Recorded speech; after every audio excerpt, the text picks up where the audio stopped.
J'ai promis à certains bon. aînés de ne plus parler ni de la FECAFOOT, ni des Lions indomptables pour le moment, pour ma paix intérieure.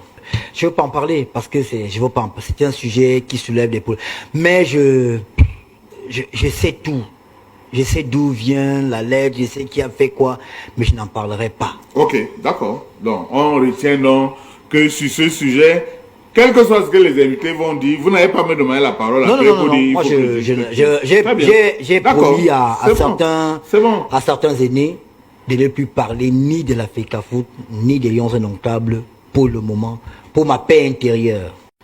À l'intérieur de la tanière de nos Lions indomptables, moi, je n'ai pas vu l'opportunité d'une telle sortie. Et quand j'ai décrypté la sortie de nos Lions indomptables, j'en suis sorti avec des certitudes. Et la première, c'est que ce ne sont pas les Lions indomptables qui ont rédigé cette dictée préparée. Oui, mais il y a quand même parmi Yangande, il y a Onana, il y a Zambo, je ne sais pas trop. Quand on les écoute parler, et on est bien d'accord qu'ils ont le mindset et bien d'autres. Il y a pas un Français spectaculaire dans cette lettre pour estimer qu'ils ne sont pas à la hauteur de l'écriture. Peut-être vous diriez comme Loïc Nana tout à l'heure que la lecture était saccadée, c'est un fait, ça peut être l'émotion et toute autre chose. Moi je joue juste mon rôle de modérateur. Il faut donc me laisser aller. Allez-y, je vous en prie.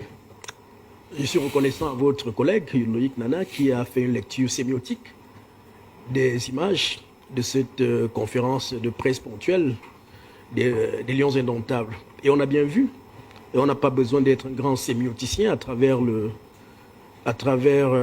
la lecture des images qu'on a vues, notamment le body language, vous connaissez de quoi il est question. C'est-à-dire que quand on interprète la gestuelle des uns et des autres sur l'image, on comprend très bien qu'il y avait comme une hygiène. Ce gars a été très mal à l'aise de se retrouver là. Pas tous, quelques-uns. Alors, laissez-moi assumer la paternité de mes propos. Je suis en train de dire que ce que j'ai vu, ce ne sont pas ces gars qui ont rédigé cette dictée préparée. Je suis en train de dire que j'ai cru percevoir, dans les séquences que j'ai regardées, des gens qui étaient visiblement mal à l'aise, qui se sentaient instrumentalisés, qui manifestement ont été poussés là, à se retrouver là devant les caméras. On a même vu l'un des Lions indomptables fuir l'objectif de la caméra, comme pour ne pas être responsable de ce qui pourrait suivre. Donc, ce que je crois, et d'ailleurs, si on va dans quelques bribes de fond de ce qu'on a suivi, M. Aboubacar Vincent Déclimé, on peut s'appuyer sur les contradictions assez criardes qui ont été relevées dans cette sortie et qui nous amènent à comprendre ou alors à spéculer sur l'itinéraire. La fédération n'est pas censée gérer le football professionnel. C'est la ligue. La priorité d'une fédération, c'est le développement du football amateur, que vous appelez football amateur.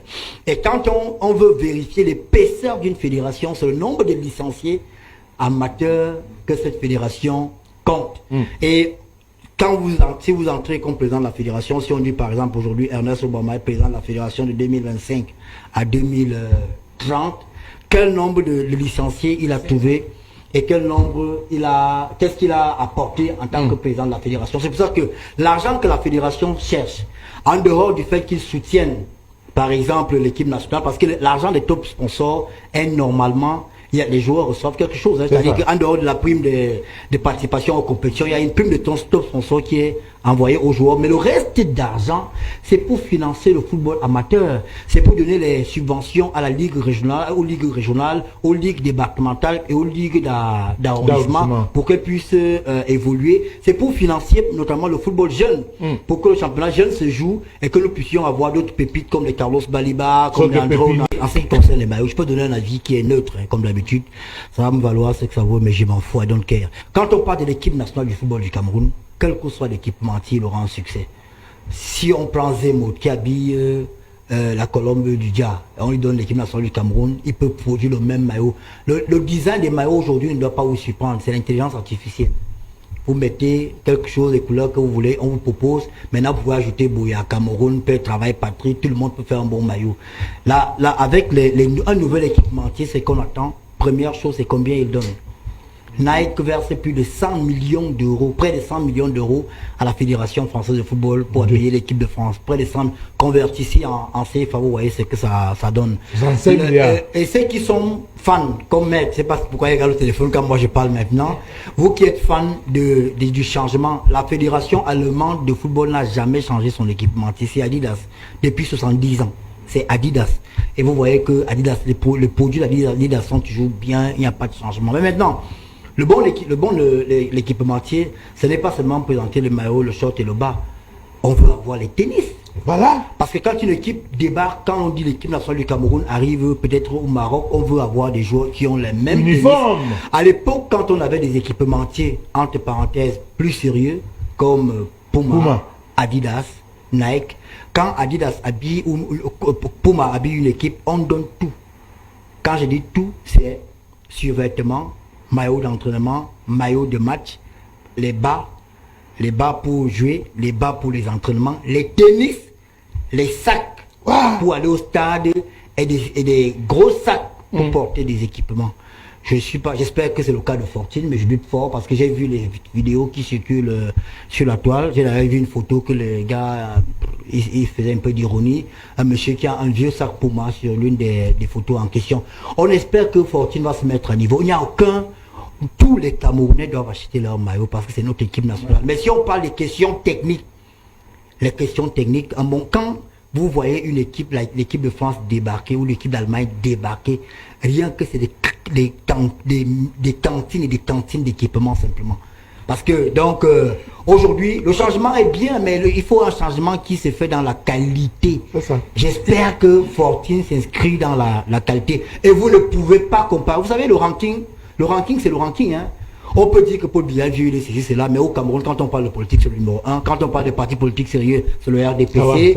Mais si on parle d'équipementier, si on parle d'équipementier dans le monde entier, the best, c'est Nike. Oui. Parce que, pourquoi Nike est the best? Parce qu'au niveau de ce qu'il donne, Nike ne vient pas par hasard. C'est parce que l'équipe a une certaine valeur marchande. Nous interroge sur le sujet Onana. Doit-il revenir en sélection et qu'est-ce qui s'est passé?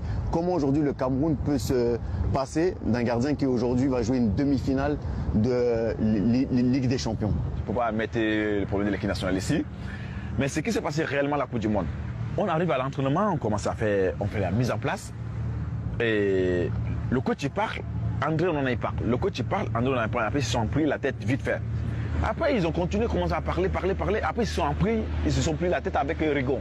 En pleine séance, le même jour. Et le coach, il a commencé à parler. Et il a dit, il faut fermer ta bouche, il faut me respecter. Tout ça, le coach, il a parlé. Après, on rentre au truc là. Il a demandé qu'il veut partir. Non, il n'a pas demandé qu'il veut partir. Le coach, il a demandé qu'il parte.